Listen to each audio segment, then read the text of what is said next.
Dia yang luar biasa, bagi Dia Raja di atas segala raja, bagi Dia Tuhan yang layak ditinggikan. Terima kasih Tuhan buat petang hari ini. Kami percaya satu kata ucapan syukur kami,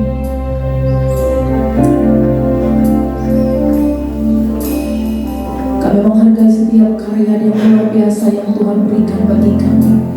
2000 tahun yang lalu Engkau melakukan satu perbuatan yang ajaib bagi dunia, bagi kami. Kami bersyukur Tuhan. Semua Tuhan lakukan karena Tuhan sangat mengasihi kami. Sebab itu kami sangat menghargai setiap karya yang Tuhan lakukan. Kami akan menyembah Engkau, kami mau terus melayani Engkau, kami mau terus menjadi hamba-Mu, kami mau terus menyatakan kasih-Mu, kebaikan-Mu, kebenaran-Mu bagi banyak orang. Terima kasih Tuhan, berkati ibadah kami petang hari ini, ke dalam tangan-Mu kami letakkan. Biar kami bersama-sama mengenang kebaikan Tuhan yang sudah Tuhan nyatakan dalam hidup kami, lewat kematian-Mu, lewat kebangkitan-Mu, dan lewat segala-galanya yang Tuhan perbuat bagi kami. Terpujilah nama-Mu, kami bersyukur di dalam nama Yesus. Haleluya. Amin. Mari ingat setiap kebaikan dan kasih Tuhan, anugerah Tuhan yang tak pernah habis-habis terjadi dalam hidup kita. Haleluya. Terima kasih Tuhan.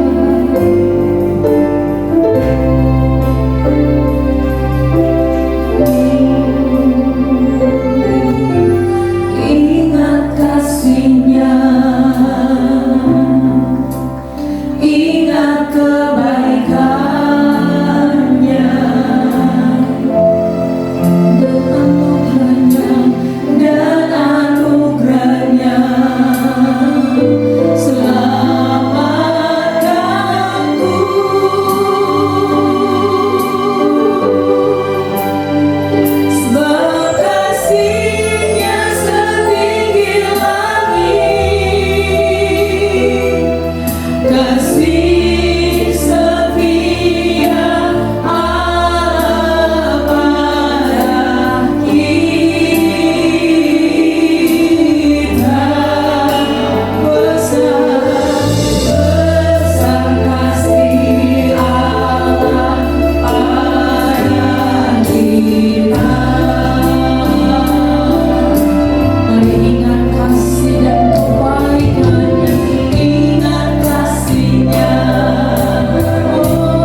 hanya ku temukan di dalam-Mu,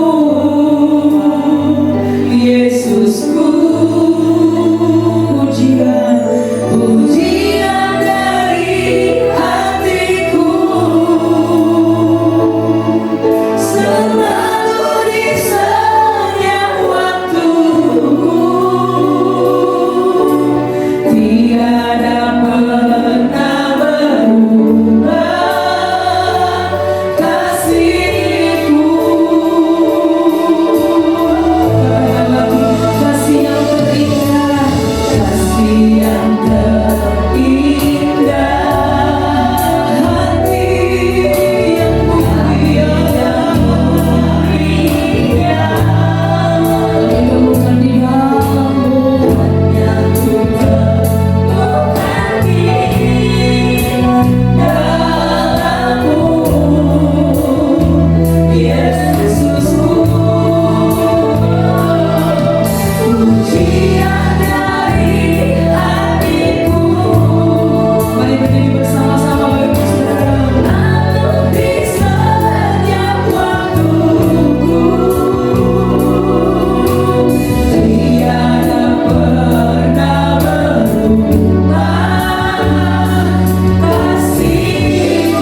tentang kebaikan dan kasih-Mu, di mana Engkau mengorbankan bulan inkarnasi dan mati di atas kayu salib dengan tujuan Tuhan menghapus dosa dan mendidik kami dalam kebenaran.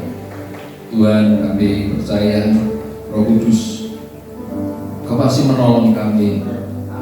Engkau mendidik kami. Engkau membimbing kami supaya Tuhan, tidak hidup di dalam kefasikan, tapi kami hidup dalam kebenaran. Berfirmanlah, kami siap mendengarkan. Berkati semua jemaat-Mu, berkati kami semuanya, sehingga kami beroleh pengertian yang daripada Tuhan. Terima kasih Tuhan.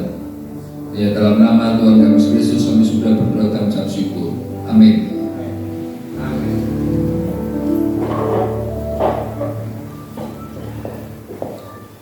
Saudara, hari ini saya mempersiapkan ini khotbah ya, saudara. Biasa itu saya buat 10 slide, ya. Kemudian bicara dengan Pak Subradi, ya, supaya dicoba dipotong, ya. Jadi ini saya buat 7 slide, ya. Pak Subradi bilang 5 slide, waduh, belum berani saya, ya, saudara. Jadi mungkin khotbahnya singkat aja. Tapi ini khotbah yang saya kompres gitu ya. Ya, saya kasih judul Roh adalah identitas asli manusia. Jadi saudara, ini pada waktu dulu saya suka nonton film itu, ya. Ada film yang berjudul Mrs. Doubtfire, ya. Pemainnya ini terkenal, saudara. Tapi sekarang sudah meninggal. Ya, pemainnya terkenal ini pemain komedi dan mainnya bagus sekali, ya, bebas sekali, saudara. Nah, saudara, dia ini aslinya itu dia punya penyakit, ya, saudara, paranoid, depresi. Ya, saudara tahu paranoid itu gini. Misalnya, saudaraku, saya ada di sini ya. Kalau paranoid itu gini, kalau ada orang masuk, kemudian orang itu misalnya tersenyum sedikit gitu ya, saya curiga. Ini jangan-jangan itu menertawakan aku, gitu ya, saudaraku. Ini jangan-jangan mau musuh aku, nah itu paranoid. Dulu saya punya teman itu orang gereja, misalnya. Ya, waktu muda itu wah, rajin sekali. Dan saya tidak tahu kalau dia ini paranoid. Tapi setelah dia lulus, saya terkejut diberitahu itu loh sih, itu paranoid. Ya, padahal itu sekolahnya apa? Elektro. Ya, saudara. Ya, kasihan, saudara. Kalau saya itu minum obat terus ya. Nah ini. Kemudian dia itu main film namanya judulnya Mrs. Doubtfire. Ini ceritanya, saudara, bahwa dia ini cerai dengan istrinya, punya anak. Nah, dia berusaha untuk jadi apa ya, neni itu pengasuh gitu loh, ya, asisten rumah tangga lah di sini, supaya dia bisa kumpul dengan anaknya itu, saudara. Nah, di sanalah mainnya itu, actionnya itu, wah, luar biasa. Saya senang, saudara. Dulu waktu saya suka nonton film itu. Nah, padahal waktu dia main, dia itu sebenarnya sedang depresi. Tapi mainnya itu bisa menghibur banyak orang. Ya. Nah, sebentar terus dia overdosis, meninggal, saudara. Nah, saya bilang itu dia bunuh diri apa, saya nggak tahu, saudara. Ya, tapi yang jelas meninggalnya tidak waktu itu umurnya berapa ya, mungkin 60-an berapa gitu, saudara, ya.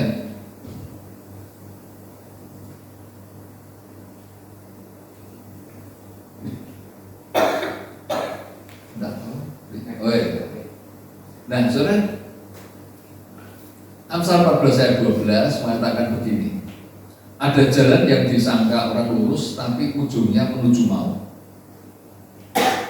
Ayat 13, di dalam tertawa pun hati dapat meranah dan kesukaan dapat berakhir dengan kedukaan. Jadi maksudnya di luarnya itu kelihatannya baik-baik, kelihatannya itu nggak ada problem, ya saudara. Kelihatannya di luarnya begitu. Tapi kita nggak tahu apakah benar begitu apa enggak. Kalau kita ingin tahu orang itu sebenarnya itu kondisinya seperti apa, itu tergantung melihatnya apa yang di dalam orang itu, ya, di dalam spiritnya itu.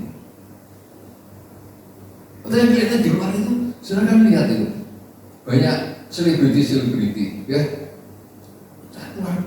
istrinya cantik atau suaminya ganteng dan sebagainya. Ya, kita pikir wah ini masih bahagia nih di luarnya, tapi nggak tahunya di dalamnya remuk, saudara. Ya, jadi orang itu dinilai atau dilihat itu rohnya, dalamnya itu. Ya, saudara. Maka kita perlu dengan Tuhan kita buka hati, terus minta Tuhan itu searching, ya, menyelidiki, ya, di dalam. Sebab yang dalam itu yang genuine, asli itu di mana? Jadi kita di depan bisa ini, tapi sebenarnya di dalam itu gondung sama orang, dan bisa aja, ya. Nah, yang diperiksa oleh Tuhan itu roh kita, yang nanti, saudara. Ya, jadi Tuhan itu meriksa spirit kita. Amsal 12 ayat 2, segala jalan orang adalah bersih menurut pandangannya sendiri, tapi Tuhanlah yang menguji hati. Ini terjemahannya, bahasa Inggrisnya, Tuhanlah yang menimbang spirit. Ya, saudara. Jadi Tuhan itu menilai orang, ya, bukan dengan perbuatannya, bukan karena perbuatannya dulu, ya, tapi dari hatinya dulu, spiritnya di mana. Ya, banyak orang sering di sini, hati-hati, saudara. Ya. Nah, apakah setiap perbuatan kita itu hanyalah bersandiwara, atau seperti aktor film lah, ya, saudara, atau dari spirit kita? Contohnya begini, saudara. Ya, saya sering kali mengulang-ulang ini contoh supaya kita ini mudah memahami, ya, saudara. Kalau seorang itu berbuat zina, ya, berbuat zina itu, dan terus dia, atau gini, seorang perokok lah, gampang ya, perokok. Dia kalau perokok di sini dia tidak berani merokok. Nah, sekarang saya tanya, apakah dia tidak merokok itu karena dia bukan perokok, atau karena dia ada aturan di sini tidak boleh merokok? Ya, sir. Aku tidak merokok. Dan apakah dia ini memang asli bukan perokok, atau karena ada dilarang merokok dia tidak merokok? Nah, kita tidak bisa melihat, kita tidak bisa, saudara, menilai, oh orang ini baik ya, nggak merokok. Ya, padahal dia tidak merokoknya karena ada tulisan dilarang merokok. Ya, sama seperti orang berzina. Kalau dia bukan penzina, dimanapun, kapanpun, dia tidak melakukan berzina. Walaupun dia di luar negeri, tidak ada yang kenal. Di hotel, malam-malam Anda ditotok, tiba-tiba ada perempuan di depan saudara, ya, menjajakan diri, nggak ada orang, ya, nggak ada kenalan sama sekali. Nah, pada waktu itu, saudara, kalau aslinya orang itu adalah penzina, dia pasti berzina, tidak ada yang tahu. Tapi kalau dia bukan penzina, walaupun di tempat yang tersembunyi, dia tidak mau berzina. Ya, saudara. Nah, Tuhan menilai orang itu bukan perbuatannya dulu, Tapi rohnya itu gimana? Rohnya itu penjina atau bukan? Perokok atau bukan? Penipu atau bukan? Nah, itu dilihat, Tuhan menimbang spiritnya dulu. Ya saudara. Karena itu saudara, kita harus waspada ya. Karena apa yang dinilai Tuhan itu tidak kelihatan, tapi di dalamnya Tuhan teropong. Ya banyak orang kecelek nanti. Ya saudara. Banyak orang kecelek di sini. Nah, saudara, di contoh ini, misalnya Matius 5 ayat 27. Kamu telah mendengar firman jangan berzina. Tetapi aku berkata kepadamu, setiap orang yang memandang perempuan serta menginginkannya sudah berzina dengan dia di dalam hatinya. Padahal dia belum bertindak, ya, dia belum melakukan hubungan.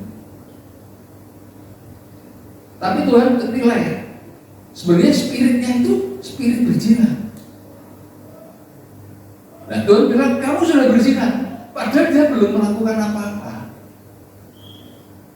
Ya, ini kekristenan itu batin, ya, yang berbeda itu batin. Nah, maksudnya saudaraku menginginkannya itu, dia merindukannya sehingga hatinya itu bernafsu menginginkannya atau memilikinya. Nah, itu spirit rohnya itu, roh yang di dalam hatinya itu sudah melakukan perzinahan. Paham di sini saudaraku? Ya, ini Tuhan mengukurnya itu demikian. Ya saudara. Ini lebih susah. Ini kekristenan begini itu lebih susah. Karena tidak ada orang tahu sih. Yang tahu itu cuma diri kita. Ya. Tapi kalau kita ngerti bahwa Tuhan itu mengukur diri kita ini dengan rohnya itu, waduh, kita mesti harus super hati-hati. Ketoknya tidak berbuat dosa, tapi sebenarnya rohnya yang berbuat dosa. Nah, ini kena hukuman, saudara. Ya, nah, jadi semua perbuatan kita itu haruslah berasal dari spirit kita. Ya, saya baik itu karena apa? Apakah dari spirit saya, atau karena ini orang Kristen? Ini pemimpin mesti harus berbuat baik. Ya, Tuhan tidak nilai itu. Perbuatan baik apapun, kalau dengan dasar alasan itu tidak dihargai sama Tuhan. Ya saudara. Yang dihargai Tuhan itu kita berbuat baik karena rohmu itu sudah alami transformasi yang ingin berbuat baik.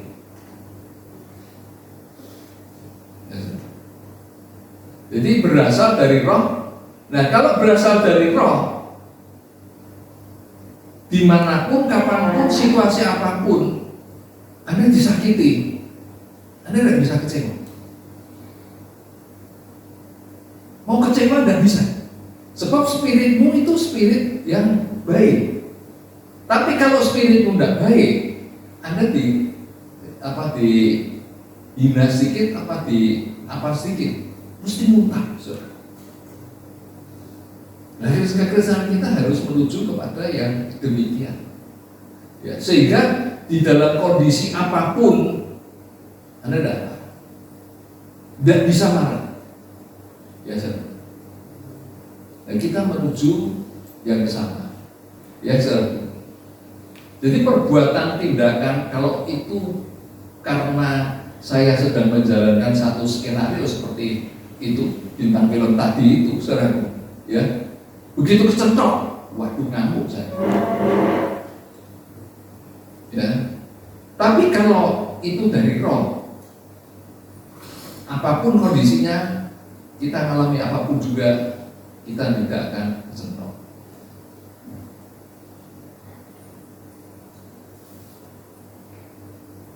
Nah, Yohanes 6 ayat 63. Bagaimana kita bisa roh kita ini, saudaraku, seperti yang dimaui Tuhan itu? Itu yang penting. Ya, itu yang kita kejar. Rohlah yang memberi hidup, daging sama sekali tidak berguna. Perkataan-perkataan yang kukatakan kepadamu adalah roh dan hidup. Jadi begini saudara, kalau saya menginginkan roh saya ini saudara seperti apa yang dikatakan oleh firman, saudara, saya tidak bisa merubah roh saya. Tapi yang saya bisa itu saya memasukkan roh, ya. Nah, roh itu adalah perkataan. Saya memasukkannya di dalam hati saya, dan itu akan bertumbuh, ya saudaraku, itu akan bertumbuh. Di dalam 1 Yohanes 3 ayat 9 mengatakan begini, orang yang saudaraku lahir baru, ya, itu dia lahir dari benih firman, ya benih, dan itu tidak bisa berbuat dosa. Bukan tidak mau berbuat dosa, tidak bisa berbuat dosa. 1 Yohanes 3 ayat 9. Nah, roh siapa yang tidak bisa berbuat dosa? Ya tentunya roh yang dari firman itu.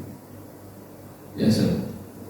Ya, roh yang memberi hidup, perkataan-perkataan yang kukatakan kepadamu adalah roh dan hidup. Jadi setiap firman yang diperkatakan oleh Tuhan itu roh. Ya saudara.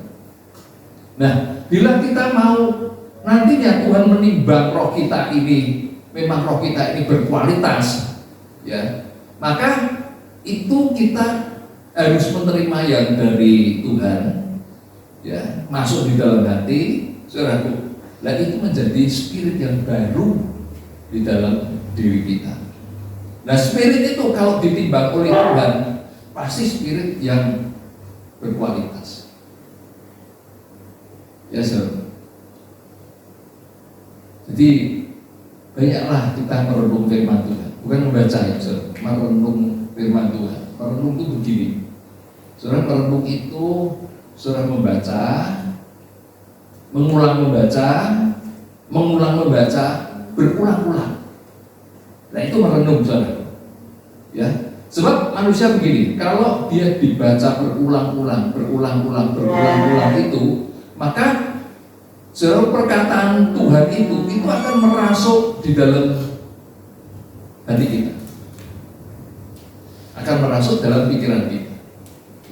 Ya saudara, coba Anda gini, satu ayat Anda coba baca berulang-ulang, ya. Misalnya Yohanes 6 ayat 63, rohlah yang memberi hidup, daging sama sekali tidak, ya, daging sama sekali tidak berguna. Perkataan-perkataan yang kuatakan kepadamu adalah roh dan hidup. Ulangi lagi. Kira-kira sampai 20-30 kali. Nanti kan ingat deh. Oh, Yohanes 6 ayat 63. Ya.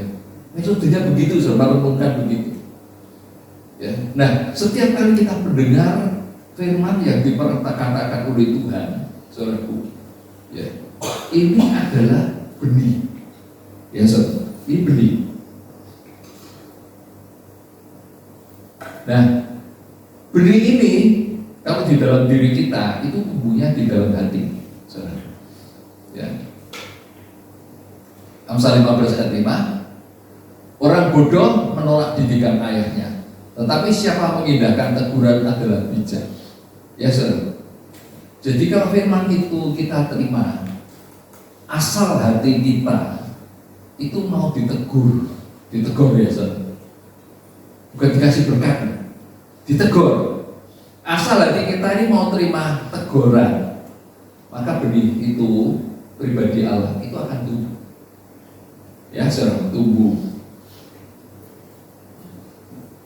Sebaliknya, saudaraku, Amsal 17 ayat 25, anak yang bebal menyakiti hati ayahnya dan merugikan hati ibunya.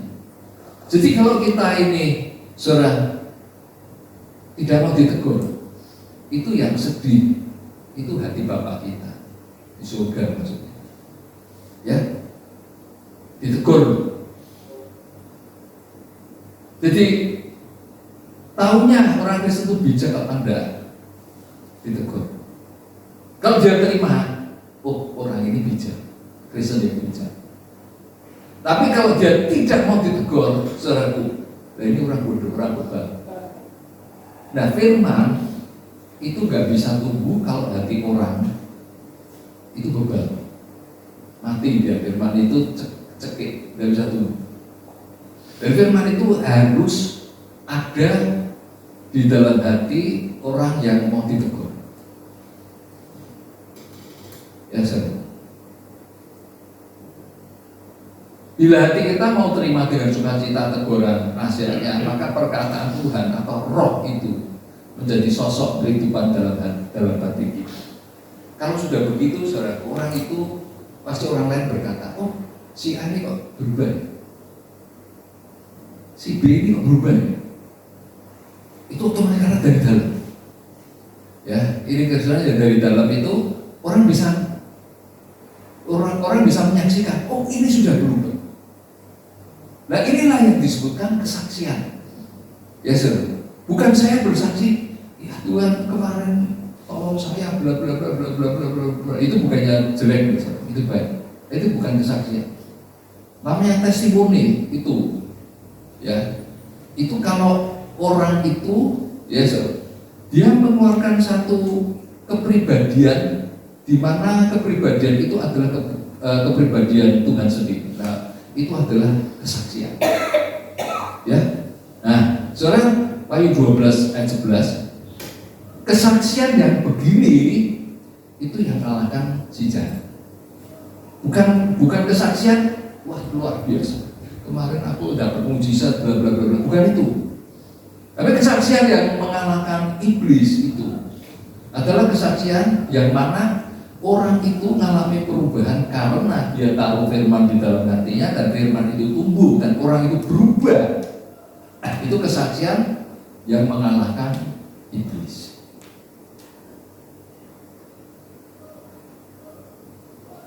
Ya, saudaraku. Jadi inilah yang mana Tuhan itu menunggang diri kita itu awalnya atau utamanya itu bukan perbuatan, tapi roh kita. Ya, nah itu sedikit demi sedikit, saudara pasti ngalami perubahan. Ya saudara.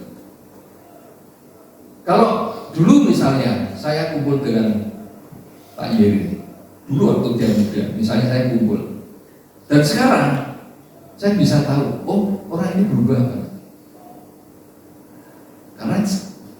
Karena itu nyata, saudara.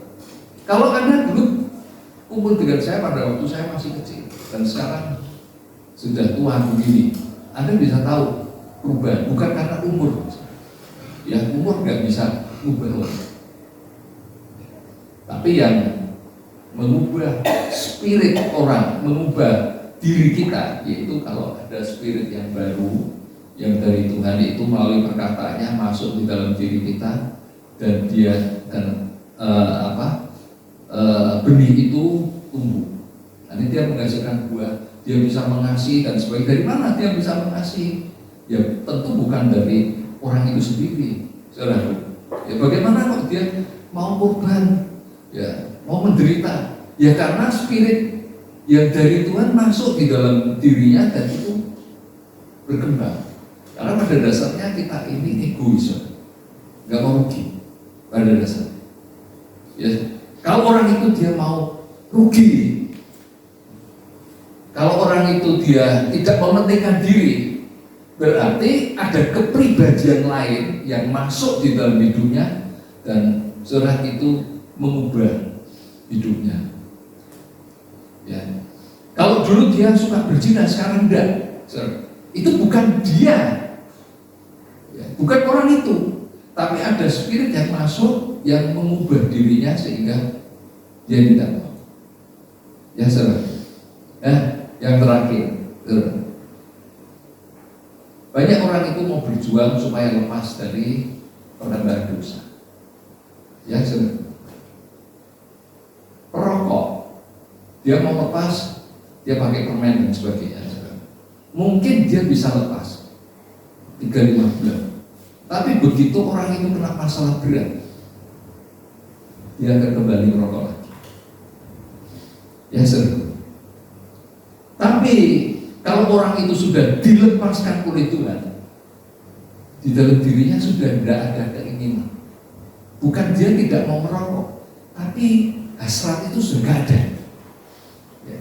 Nah, siapa yang mencabut? Yaitu Roh Kudus.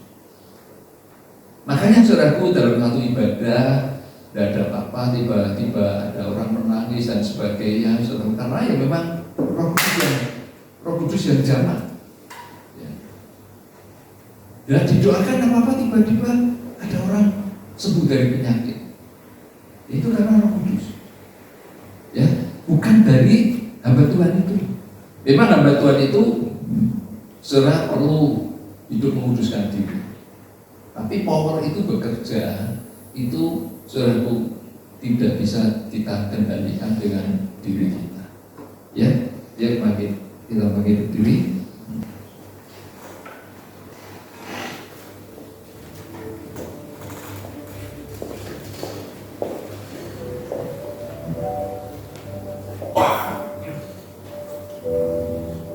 Saudara, orang biasa khotbah, biasa 7:30. Ini jam 7:10 selesai, saudara. Ya.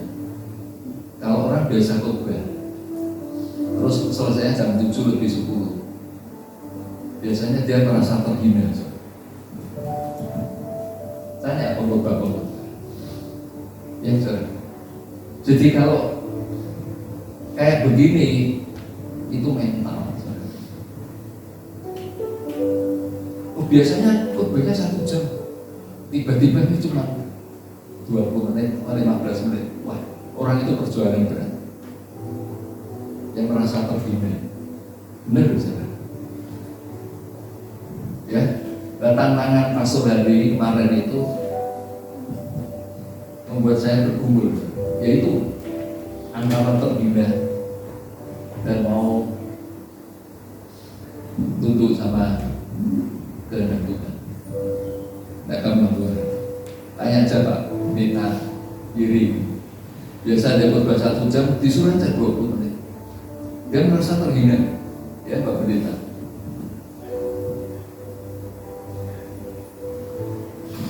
Ayo kita puji Tuhan.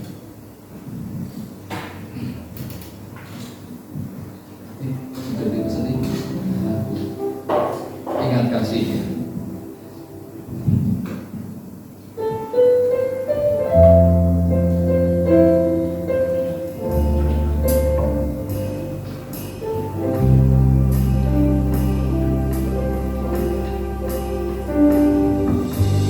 Ingat kasihnya,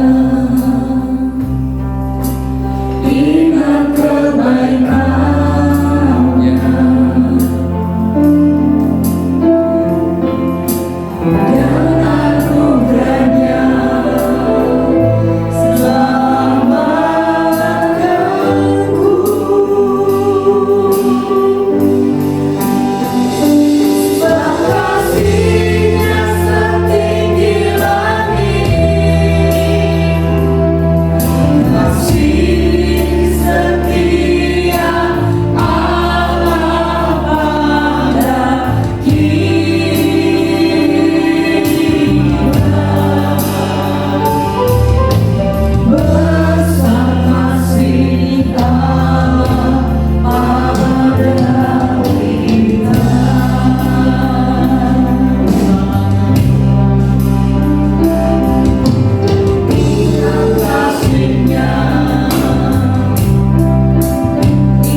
disingkirkan oleh firman Tuhan.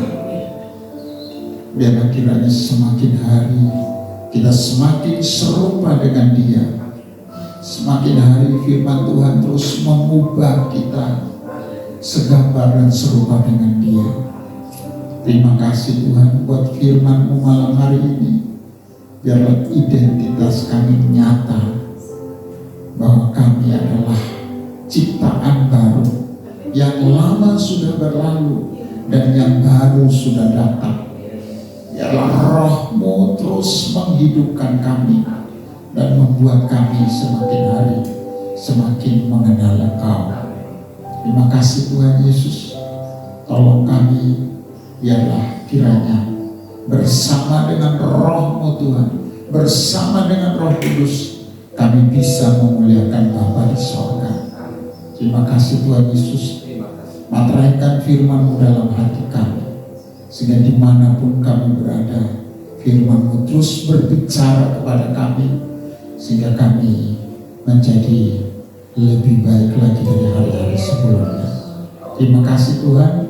Engkau berkati hamba-Mu yang sudah melayani kami, terus Engkau urapi makin hari makin luar biasa, sehingga firman Tuhan yang disampaikan, Roh Tuhan bekerja melalui hamba-Mu, sehingga jemaat Tuhan semakin hari semakin dipuaskan oleh Tuhan. Terima kasih Tuhan, berkati kami semua yang sudah hadir malam hari ini. Seberapa banyak kami yang hadir, kami percaya Roh Tuhan sudah memuaskan kami. Kami pulang dengan membawa firman Tuhan, kami pulang dengan membawa berkat-berkat Tuhan dalam rumah tangga kami. Berarti saudara-saudara kami yang tidak hadir, mereka yang sakit, Tuhan tolong. Kami terus bawa Ibu Ratna ke dalam tangan Tuhan. Biarlah kasih Tuhan terus memulihkan, mujizat Tuhan dinyatakan. Beri kekuatan untuk bisa melewati setiap sakit penyakit yang dialami. Terima kasih Tuhan Yesus, berkati kami semua. Biarlah kiranya Tuhan, setiap apa yang kami beri, waktu kami, tenaga kami, keuangan kami yang sudah kami tabur di tempat ini, kami percaya suatu saat kami akan melihat buahnya dan semakin banyak orang dimenangkan untuk kemuliaan Tuhan. Terima kasih Tuhan, terima kasih. Dan berdoa untuk besok ibadah Tuhan di Jumat Agung, dimanapun anak-anak beribadah, biarlah Roh Tuhan bekerja sehingga mereka mengalami kuasa kematian dan kebangkitan Tuhan. Mari kita mau angkat tangan kita kepada Tuhan. Kita mau terima berkat dari Tuhan. Pulanglah dengan membawa berkat dari Allah Bapa, cinta kasih daripada Tuhan kita Yesus Kristus, dan persekutuan dengan Roh Kudus. Tuhan memberkati engkau dan melindungi engkau. Tuhan menyinari engkau dengan wajahnya dan memberi engkau kasih karunia, dan Tuhan menghadapkan wajahnya kepadamu dan memberi engkau damai sejahtera mulai malam hari ini sampai selama-lamanya.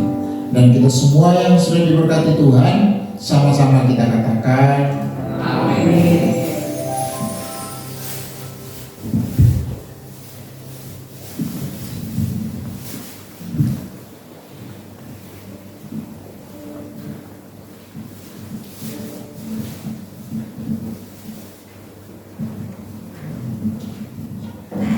Baiklah, sebelum kita akhiri ibadah ini, maka kita akan melihat sebentar tentang info atau pengumuman untuk seminggu depan.